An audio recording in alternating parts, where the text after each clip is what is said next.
அனைவருக்கும் இனிய காலை வணக்கம். வள்ளுவர் சொல்லியிருப்பார், நீரின்றி அமையாது உலகு அப்படின்னு சொல்லியிருப்பார். அதுபோல் நூல்கள் இல்லாமல் என்னாகாதுன்னா அறிவார்ந்த உலகானது அமையாது அப்படின்ட்டு சொல்லலாம்.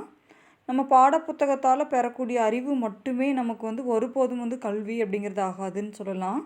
அதையும் தாண்டி நமக்கு நம் பெறுகின்ற பட்டறிவு, படிப்பறிவு, இது ரெண்டு தான் நம்மளை உயர்த்தும் அப்படின்ட்டு சொல்லலாம்.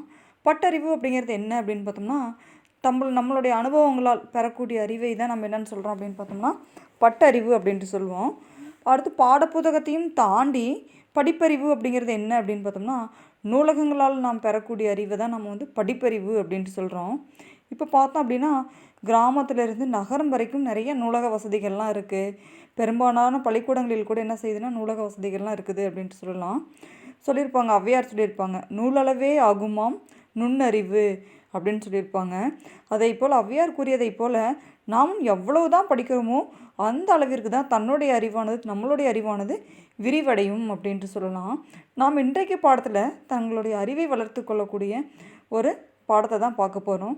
என்ன அப்படின்னு பார்த்தோம்னா, இயல் 1 விரிவானத்தில் நூலகம் நோக்கி அப்படிங்கிற துணைப்பாடத்தை தான் நம்ம பார்க்க போகிறோம். இதில் நூலகத்தோட சிறப்புகளை பற்றி தான் பார்க்க போகிறோம்.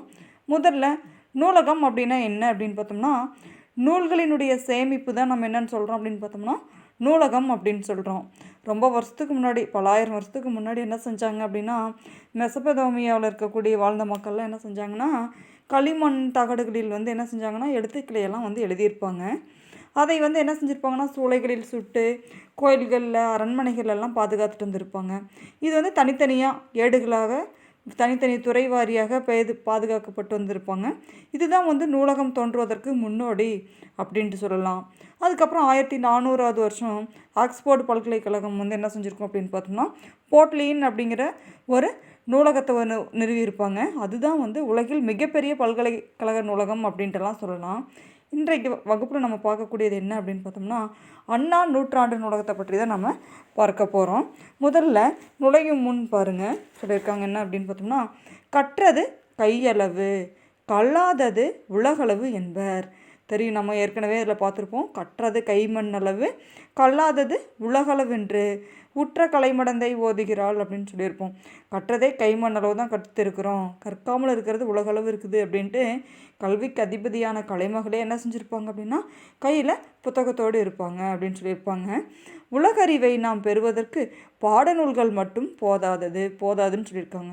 நம்ம உலகத்தில் இருக்கக்கூடிய அறிவை பெறணும் அப்படின்னா நம்ம புத்தகத்தில் பாடப்படிப்பை படித்தால் மட்டும் நமக்கு பொது அறிவு, உலகறிவை பெற முடியும்ட்டு சொல்ல முடியாது. பல்வேறு துறை சார்ந்த நூல்களை தேடி படிக்க வேண்டும்.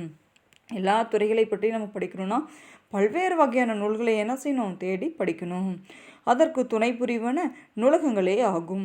அப்போ நம்ம பல்வேறு வகையான புத்தகங்களை எல்லாமே நம்ம என்ன செய்ய முடியாது, காசு கொடுத்து வாங்கி படிக்க முடியும்லாம் சொல்ல முடியாது.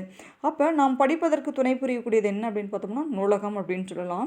நூலகங்களில் பார்த்தோம் அப்படின்னா மாவட்ட நூலகம், கிளை நூலகம், ஊர்ப்புற நூலகம், பகுதி நேர நூலகம், தனியாள் நூலகம் என பல வகைப்படும். இந்த நூலகத்திலே பல வகைகள்லாம் இருக்குது. ஆசியாவிலேயே 2வது பெரிய நூலகம் நம் தமிழ்நாட்டில் உள்ளது. அதை பற்றி அறிந்து கொள்வோம். நம் கண்டங்கள் ஆசிய கண்டத்தில் வாழ்ந்துட்டு வந்துட்டுருக்கோம். ஆசிய கண்டத்திலே மிகப்பெரிய 2வது நூலகம் அப்படின்னு பார்த்தோம்னா நம் தமிழ்நாட்டில் இருக்கக்கூடிய நூலகம் தான். அந்த நூலகம் தான் என்ன அப்படின்னு பார்த்தோம்னா அண்ணா நூற்றாண்டு நூலகம் அப்படின்னு சொல்லலாம். அப்போ ஆசியாவிலேயே 2வது மிகப்பெரிய நூலகம் அண்ணா நூற்றாண்டு நூலகம் அப்படின்னா முதல் நூலகம் எது அப்படின்னு பார்த்தோம்னா சீனாவில் இருக்குது அப்படின்ட்டு சொல்லலாம். இப்போ நம்ம தமிழ்நாட்டில் இருக்கக்கூடிய அண்ணா நூற்றாண்டு நூலகத்தை பற்றி தான் நம்ம முதல்ல பார்க்கலாம். பாருங்கள், அண்ணா நூற்றாண்டு நூலகத்தை பார்க்கறதுக்கு முன்னாடி ஒரு சின்னதாக ஒரு குறிப்பு பார்த்துக்கலாம். பாருங்கள், நம்ம தமிழக மக்கள் எல்லாருமே என்ன செய்யணும், அன்புடன் அண்ணா அப்படின்ட்டு அழைக்கக்கூடியவர் யார் அப்படின்னு பார்த்தோம்னா முன்னாள் முதலமைச்சராக இருந்தக்கூடிய CN அண்ணாதுரை அவர்களை தான் நம்ம அனைவரும் அண்ணா அப்படின்ட்டு அழைப்பாங்க. அவர்களினுடைய 102வது பிறந்த நாளை முன்னிட்டு என்ன செஞ்சுருப்பாங்கன்னா 2010வது வருஷம் செப்டம்பர் 15ஆம் நாள் என்ன செஞ்சுருப்பாங்கன்னா இந்த நூலகம் திறந்திருப்பாங்க அப்படின்னு சொல்லலாம். அண்ணா ஏன் அண்ணாவுடைய அண்ணா நூற்றாண்டு நூலகம்ட்டு அவருடைய பெயர் வைத்தாங்க அப்படின்னு பார்த்தோம்னா, அண்ணா அவர்கள் நூல்கள் கற்பதில் அண்ணா அவர்கள் கொண்ட பற்றின் காரணமாகவும் நூல்கள் கற்பதில் தீராத ஆர்வத்தினுடைய காரணமாகவும் அவருக்கு மரியாதை செய்யக்கூடிய வகையில் என்ன செஞ்சுருக்காங்கன்னா அவருடைய நூற்றாண்டை நினைவுறுத்தக்கூடிய வகையிலையும் வந்து அண்ணா நூற்றாண்டு நூலகம் அப்படின்ட்டு பெயரிடப்பட்டுள்ளது அப்படின்னு சொல்லலாம். இந்த அண்ணா நூற்றாண்டு நூலகம் எங்கே இருக்குது அப்படின்னு பார்த்தோம்னா சென்னையில் கோட்டூர்புரம் அப்படிங்கிற இடத்துல தான் இருக்குது. இதனுடைய பரப்பளவு அப்படின்னு பார்த்தோம்னா 8 ஏக்கர் பரப்பளவில் இருக்குது.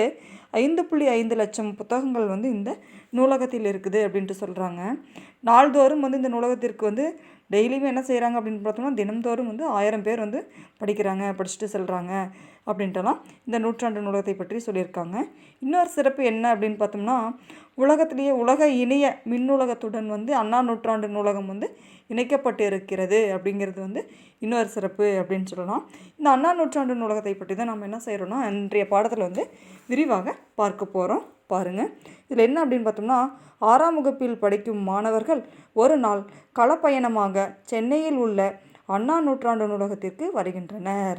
6ஆம் வகுப்பு படிக்கக்கூடிய மாணவர்கள் என்ன செய்கிறாங்கன்னா களப்பயணம், மாணவர்கள் எல்லாமே வந்து களப்பயணமாக போகிறாங்க. எங்கே போகிறாங்கன்னா சென்னையில் இருக்கக்கூடிய அண்ணா நூற்றாண்டு நூலகத்திற்கு தான் போகிறாங்க. அங்கே போகும்பொழுது ஆசிரியர் சொல்கிறாரு, மாணவர்களே இதுதான் அண்ணா நூற்றாண்டு நூலகம். உடனே ஆசிரியர் கூட்டிகிட்டு போகிறாரு, மாணவர்கள் எல்லாம் அழைத்துட்டு போகிறாரு, கொண்டு போனதையும் காமிக்கிறாரு. மாணவர்களே பார்த்துக்கோங்க, இதுதான் வந்து அண்ணா நூற்றாண்டு நூலகம் அப்படின்ட்டு சொல்கிறாரு. மாணவர்கள் போய் பார்த்ததையுமே சொல்கிறாங்க, எவ்வளோ பெரிய நூலகம் அப்படின்ட்டு அப்படியே ஆச்சரியப்படுறாங்க. ஆஹா, இவ்வளோ பெரிய நூலகமாக இருக்குதே அப்படின்ட்டு மாணவர்கள் எல்லாம் ஆச்சரியப்படுறாங்க. ஆசிரியர் சொல்கிறாரு, ஆசிய கண்டத்திலேயே 2வது பெரிய நூலகம் இதுதான். ஆசிய கண்டத்தில் இருக்கக்கூடிய நூலகத்திலேயே வந்து 2வது, முதல் வந்து எங்கே இருக்குன்னா சீனாவில் இருக்குதுன்னு சொல்லியிருப்போம். 2வது வந்து இந்தியாவில் இருக்கக்கூடிய, இங்கே தமிழ்நாட்டில் இருக்கக்கூடிய இந்த அண்ணா நூற்றாண்டு நூலகம் தான் வந்து ஆசிய கண்டத்திலேயே 2வது பெரிய நூலகம் அப்பான்ட்டு மாணவர்களிடம் வந்து ஆசிரியர் சொல்கிறாரு. அதுக்கப்புறம் தரைத்தளம் மற்றும் 8 அடுக்குகளை கொண்டது. இதன் பரப்பளவு மட்டும் 8 ஏக்கர். சரி, வாருங்கள் உள்ளே சென்று பார்க்கலாம். ஆசிரியர் சொல்கிறாரு, தரைத்தளத்திலிருந்து 8 அடுக்குகள் இருக்குது. இது எத்தனை ஏக்கர் பரப்பளவில் இருக்குது அப்படின்னு பார்த்தோம்னா 8 ஏக்கர் பரப்பளவில் இருக்குது இந்த நூலகம். சரி, நம்ம என்ன செய்யலாம், வாங்க போய் உள்ளே பார்க்கலாம் அப்படின்ட்டு மாணவர்கள் என்ன செய்கிறாருன்னா ஆசிரியர் உள்ளே அழைச்சிட்டு போகிறாரு. உடனே அங்கே போய் என்ன செய்கிறாங்க, அனுமதி கடிதத்தை ஆசிரியர் வரவேற்பாளரிடம் கொடுக்கிறார். பிறகு நூலக பொறுப்பாளர் ஒருவர் நூலகத்தை சுற்றி காட்டுகிறார். என்ன செய்கிறாருன்னா உடனே அனுமதிக்கு என்ன செய்யணும், முன்கூட்டியே மாணவர்களை வந்து அழைத்து செல்வதற்காக என்ன செய்யணும்னா அனுமதி வாங்கணும். அப்போ நூலகத்தில் என்ன செய்கிறாங்க, அனுமதி கடிதத்தை ஆசிரியர் கொண்டு போய் வரவேற்பாளர்களிடம் கொடுக்குறாரு. உடனே என்ன செய்கிறாங்க, அங்கே இருக்கக்கூடிய நூலக பொறுப்பாளர் ஒருவர் வந்து மாணவர்கள் ஆசிரியர் அனைவரையும் அழைத்து கொண்டு போய் என்ன செய்கிறாருன்னா நூலகத்தை சுற்றி காட்டுறாரு. அப்போ சுற்றி பார்க்கும் பொழுது அங்கே சுவரில் ஒரு படம் மாட்டப்பட்டு உள்ளது. அப்போ அங்கே நூலகத்தில் வந்து ஒரு படம் மாட்டியிருக்காங்க. உடனே வந்து கவிதா அப்படிங்கிற ஒரு மாணவி கேட்குறாங்க, ஐயா, இந்த படத்தில் இருப்பவர் யார் அப்படின்ட்டு கேட்குறாங்க. அந்த ஃபோட்டோவை பார்த்ததையுமே இதில் இருக்கிறவங்க யார் அப்படின்ட்டு கவிதா கேட்குறாங்க. அதுக்கு நூலகர் சொல்கிறாரு, இவர்தான் முனைவர் ரா. அரங்கநாதன், நூலக விதிகளை உருவாக்கியவர். இவர் இந்திய நூலக அறிவியலின் தந்தை என்று அழைக்கப்படுகிறார். நூலகர் சொல்கிறாரு, இவர் தான் வந்து அரங்கநாதன் அவர்கள். இவர் தான் முதல் என்ன செஞ்சார், நூலகத்தில் விதிகள் தெரியும், நம்ம இப்படி தான் படிக்கணும், அமர்ந்து இப்படி தான் இருக்கணும்னு இருக்கு இல்லையா, அந்த விதிகளை உருவாக்கியவர் தான் இவர் தான் நம்ம வந்து இந்திய நூலக அறிவியலின் தந்தை அப்படின்ட்டு அழைக்கிறோம் அப்படின்ட்டு நூலகர் சொல்கிறாரு. நம்ம இன்றைக்கு வகுப்பில் என்ன பார்த்தோம் அப்படின்னு பார்த்தோம்னா அண்ணா நூற்றாண்டு நூலகத்தில் எவ்வளோ பரப்பளவில் இருக்குது அப்படிங்கிறத பார்த்தோம். அண்ணா நூற்றாண்டு நூலகங்கிறது எப்படி பெயர் வந்தது அப்படிங்கிறதெல்லாம் பார்த்தோம். நம்ம அடுத்த வகுப்பில் வந்து பிரெய்லி முறையில் இருக்கக்கூடிய அந்த நூலகம் இருக்கக்கூடிய இடங்களையெல்லாம் நம்ம பார்க்கலாம். நன்றி.